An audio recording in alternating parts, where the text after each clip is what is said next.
Anak, kunin mo yung cellphone ko sa kwarto. May tumatawag ata. Ah, sige po, Nay. Sabi cellphone ni nanay. Anak, bilisan mo naman. Ay, salamat naman. Nakatae din. Scarlett, ba't nandyan ka? Eh, di ba pinukuha ko sa cellphone ko? Pinagsasabi mo, Nay. Kanina pa ako dito sa loob. Nay, eto na po cellphone niyo. Sino yan, Nay? Bakit kamukha ko? Teka lang. Bakit dalawa kayong Scarlett? Nananaginip pa ako? Ah, Nay, ako yung totoong Scarlett. Ha? Sinungaling! Ako to, Nay! Ang totoong Scarlett! Sandali nga! Hindi na ako tutuwa sa inyong dalawa, ha? Isa lang ang solusyon dito. Magtatanong ako at kung sino makasagot ng tama, siya totoong Scarlett. Unang tanong, saan ako may balat? Balat? Ah, Nay! Sa puwet! Nay! Sa kifi. Tama! Kifi. Ha?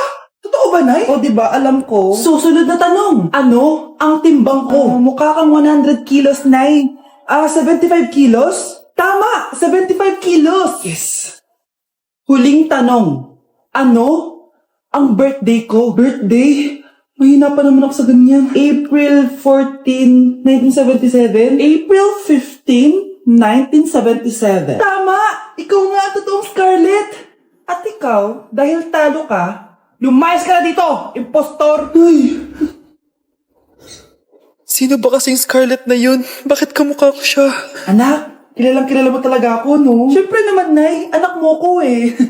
Worth it lahat ng pagpaparetoke ko dahil sinira mo ang mukha ko noon. Ngayong napaniwala na kita, gaganti na ako sa'yo.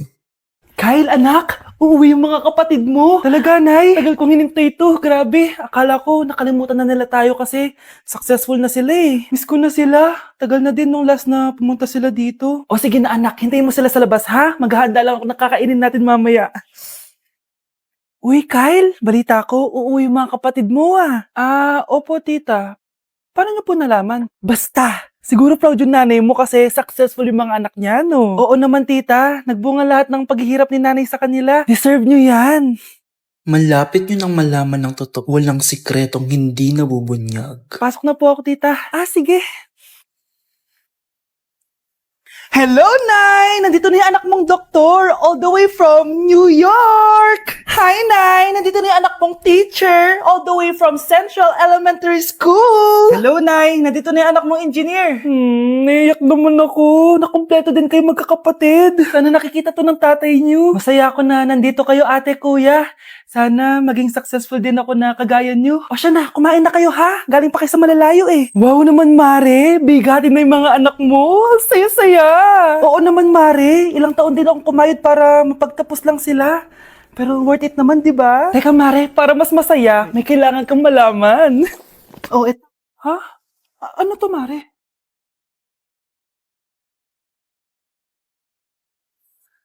Nay, bakit po? Mga sinungaling kayo? Paano niya nagawa sa akin to, ha?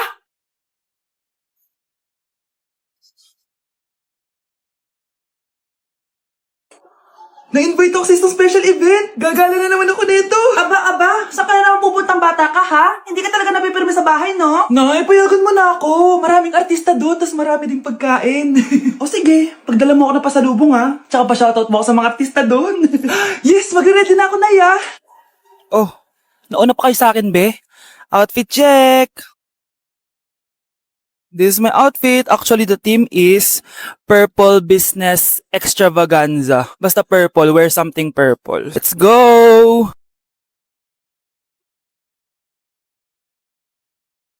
I'm so excited, guys, kasi balita ako may mga artista daw doon. So, I'll see you guys on the venue.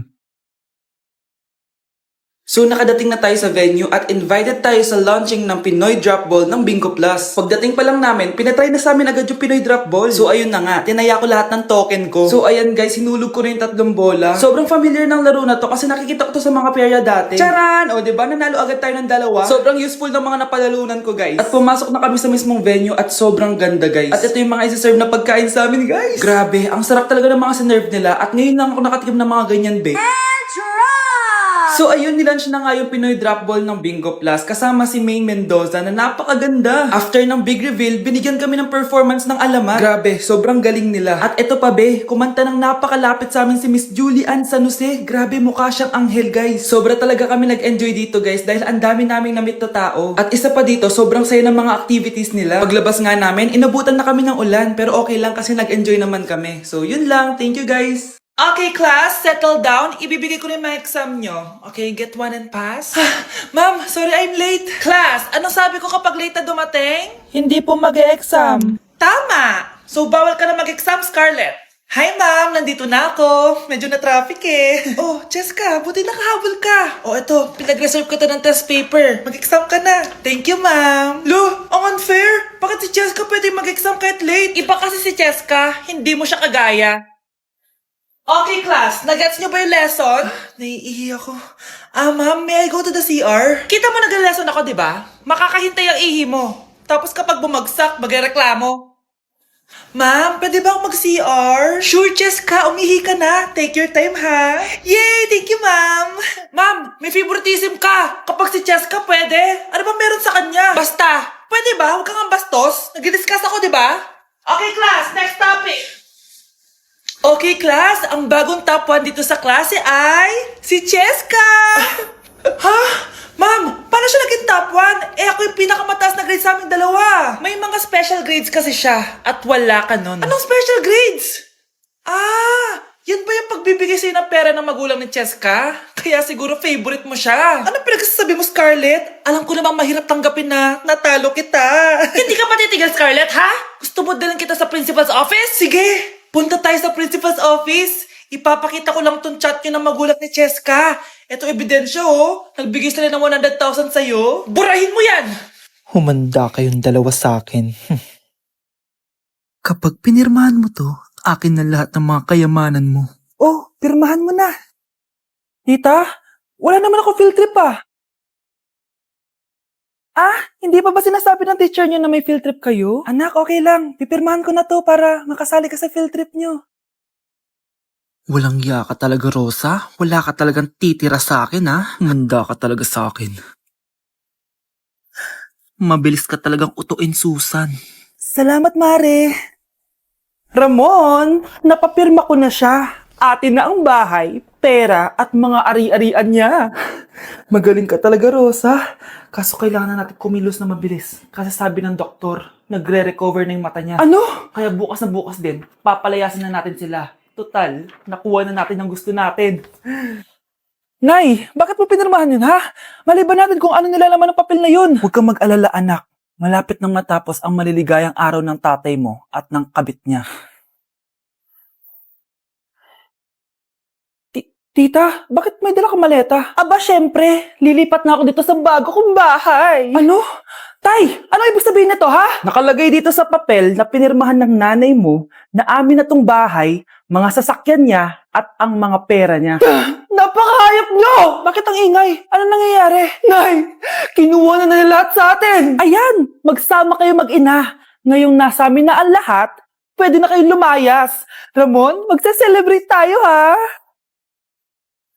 Ang galing nyo din, no? Ha? Nakakakita ka? Bago kayo mag-celebrate, i-check nyo muna kung pirma ko ba talaga yung nakalagay dyan. Pwede to.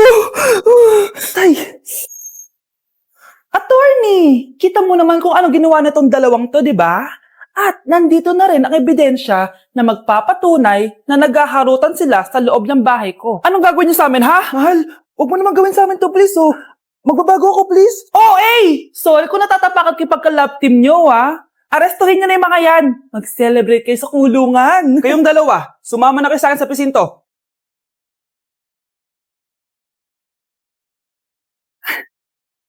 Kinulong po ni nanay si Scarlett sa bodega. Ha? Anak?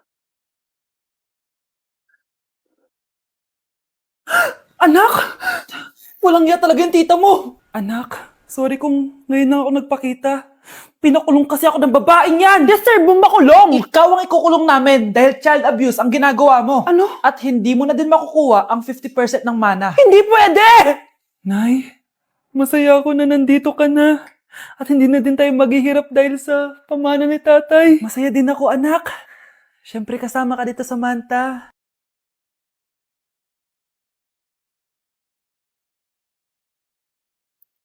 Ano ba? Bakit tawag ka ng tawag, ha? Oo, wala silang kaalam-alam. Sige na, baka mahuli pa tayo. Sa wakas, sa atin na ang mana. Maghahati tayo dito. Palayasin mo na yung mga batang yun, ha? Ako bahala. Ang galing talaga natin magpanggap date. Mga anak, aalis na tayo dito sa bahay. Lilipat tayo sa mas malaking bahay. O eto, mga gamit nyo, inimpake ko na. Talaga, Nay? Scarlett, huwag ka maniwala dyan. Nagpapanggap lang yung nanay mo. Samantha, ano yung mga pinagsasabi mo? Magjowa sila ni attorney. Sinet up nila tayo. Ganyan ba ang ugali mo, Samantha? Kaparehas ng nanay mong sinungaling? Samantha, ano ba? Kung ayaw mo sumama, edi wag. Sige, kung totoong anak mo talaga si Scarlett, saan at kailan mo siya ipinanganak? Ang dali naman yan. Edi sa Manila. Pinanganak ako sa ibang bansa. Hindi ikaw ang nanay ko. Ay, oo nga pala, sa ibang bansa pala. Sorry, nakalimutan ko. Ang dami namang drama. Total, nasa amin na ang mana. Umalis na kayong dalawa. Kung ayaw niyong pati kayo, ipakulong ko. Kung meron mang makukulong, kayong dalawa yon. Salamat sa pagtawag, Samantha. Inaaresto kita, attorney, sa kasong panloloko. Palpak ka talaga! Naisahan niyo ako ngayon, ha? Hindi pa ako tapos sa inyo. Talagang sinira mo yung sarili mo, attorney, para sa pera. At ang dami mo na palang naloko. Samantha, huwag na tayong maghiwalay, please. Oo, Scarlett. Dito lang ako palagi sa tabi mo. Kayong dalawa, mag-ingat kayo palagi, ha? Gamitin niyo na maayos sa pamana ng tatay niyo. Salamat po.